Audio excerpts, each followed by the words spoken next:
Yeah, perfect. Thank you so much, James, and hi, everybody.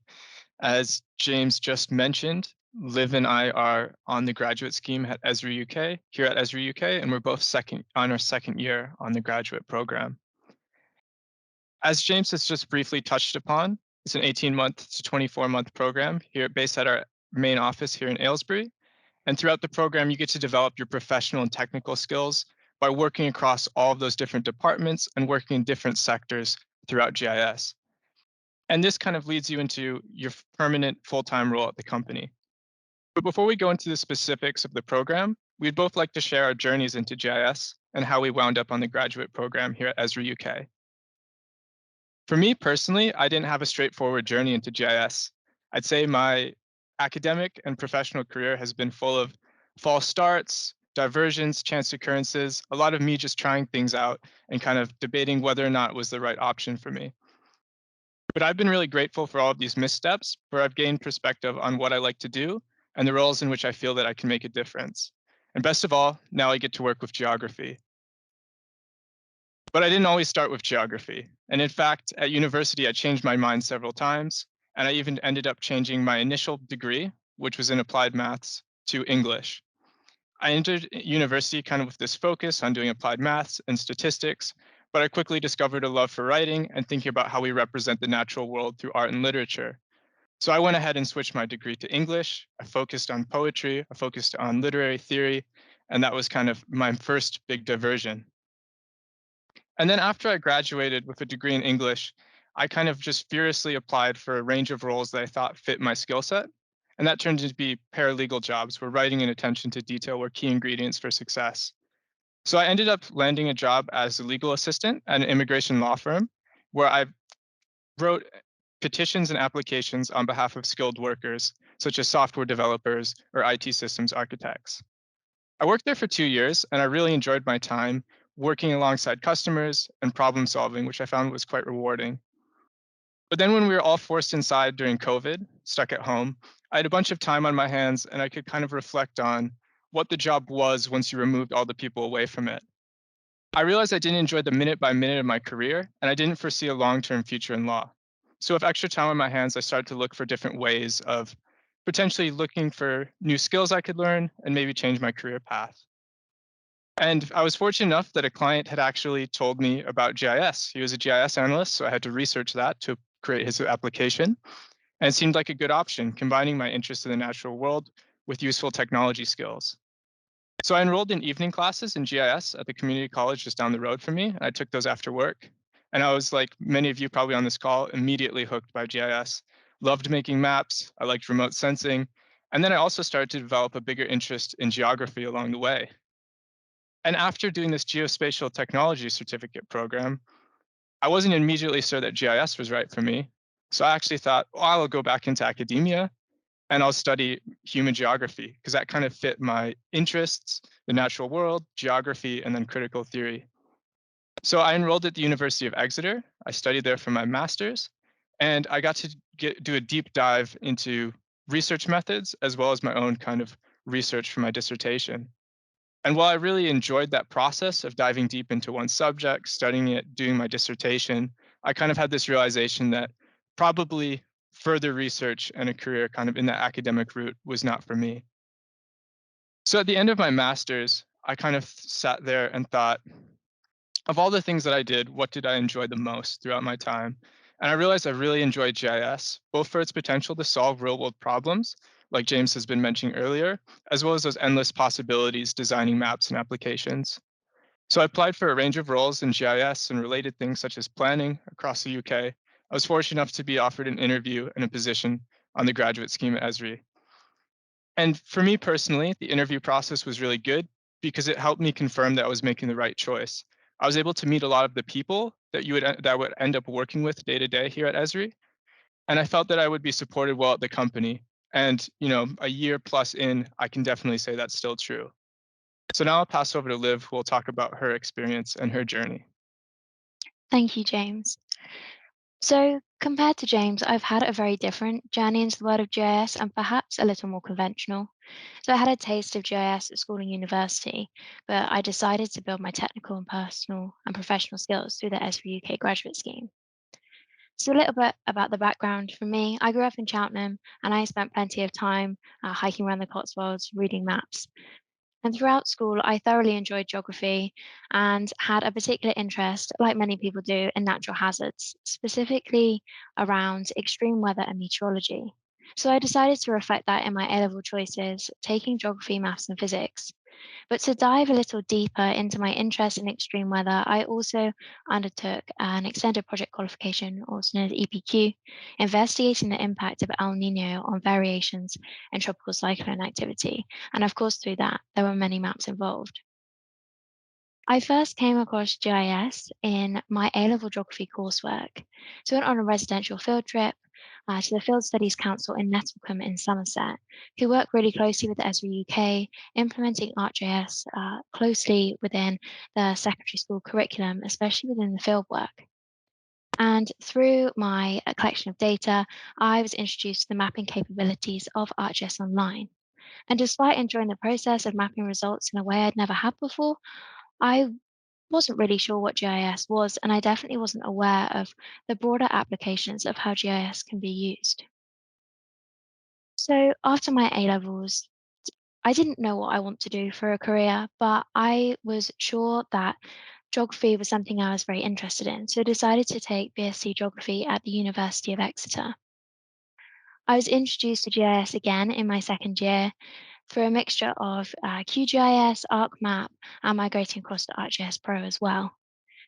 GIS was implemented across a range of different modules, and there were GIS specific modules, including applied GIS and remote sensing, where I performed a variety of different techniques from watershed analysis to calculating land cover change, and also using ArcGIS dashboards to showcase sustainability initiatives across the university campuses.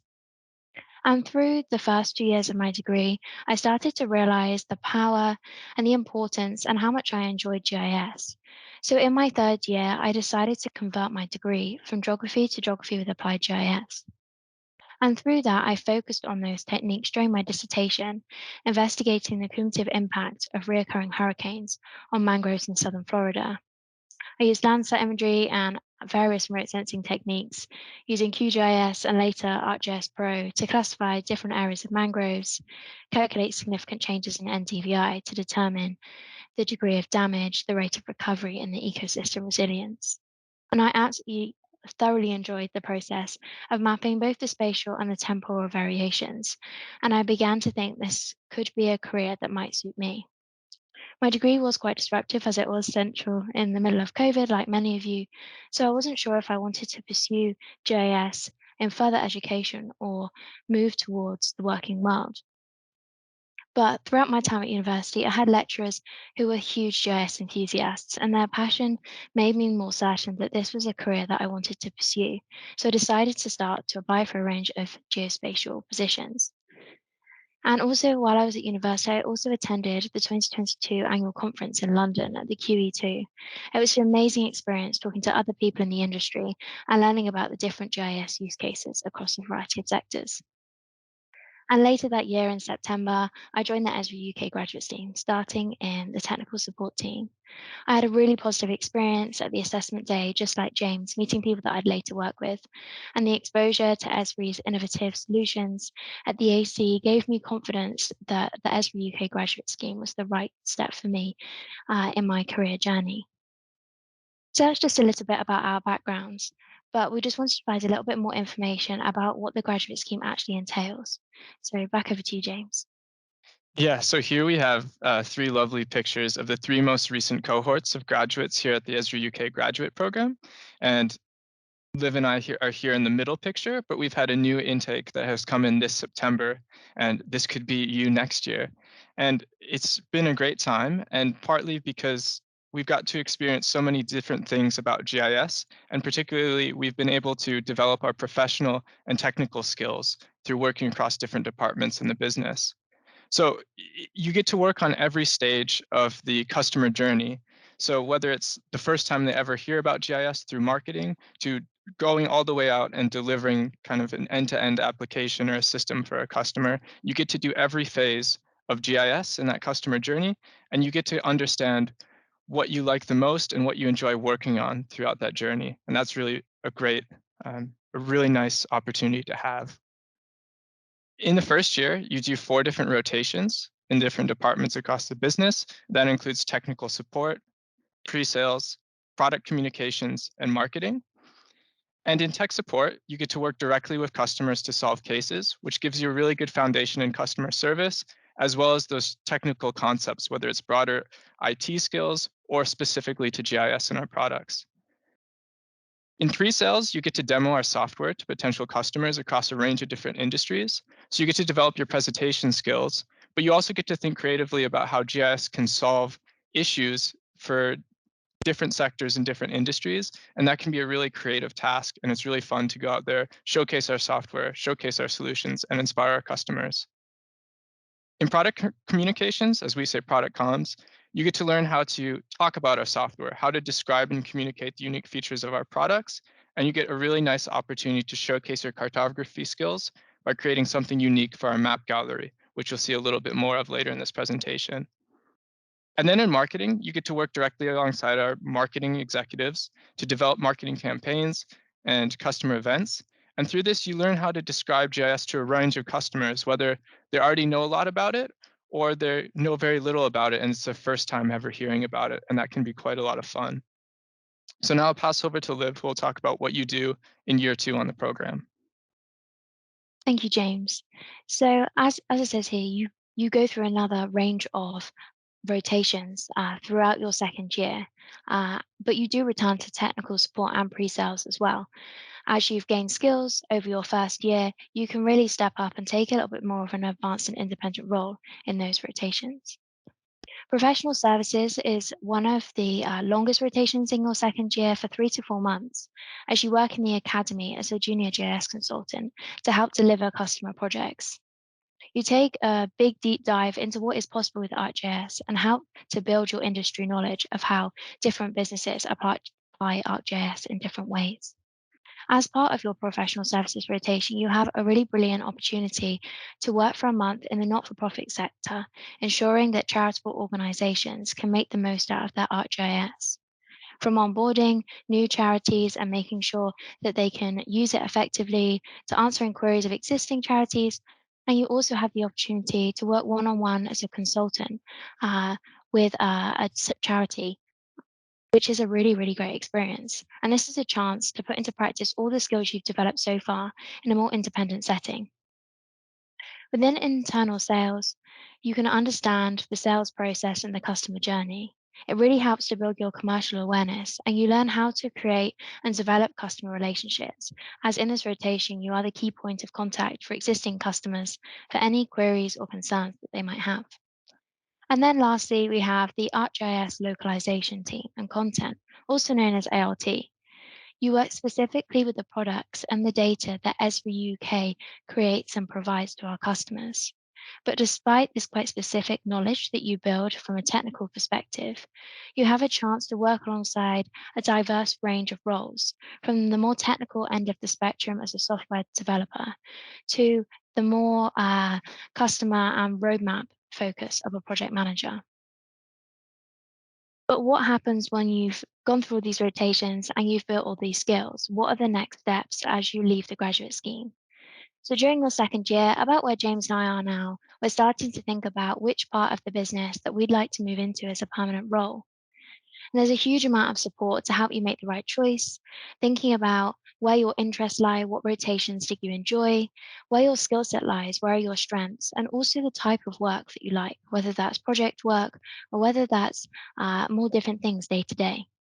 And as an example of the roles that are available after the graduate scheme, we've provided a breakdown of the different departments that the 2021 graduate cohort moved into in this spring and summer just gone. So as you can see, there's a range of different roles from the technical end to the more customer-focused end of the spectrum, with 3 people, including Balkis, going into the Professional Services Academy as a GIS consultant.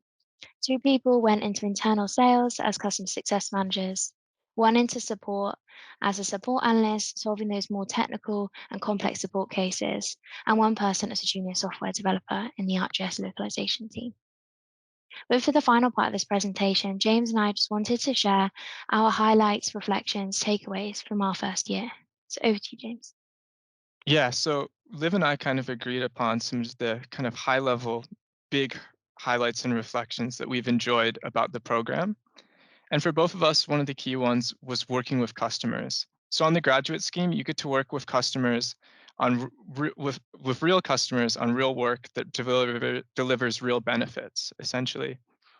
So whether it's producing a bespoke software demo, solving a tricky tech support case, or delivering an application to a customer, you're doing fulfilling work, which can be very rewarding just to see customers have success with our products and to know that you've played a key part in helping them achieve that.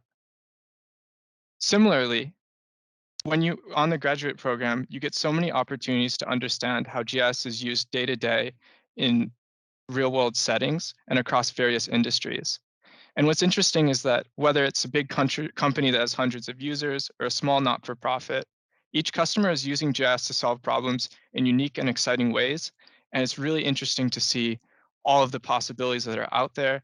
And every day you learn something new from our customers and the ways that they're using GIS. One of the key highlights that I wanted to focus on and emphasize, especially as someone coming straight out of higher education, was the learning and development opportunities that are available. So, over the course of the graduate scheme, you don't just develop your technical GIS skills.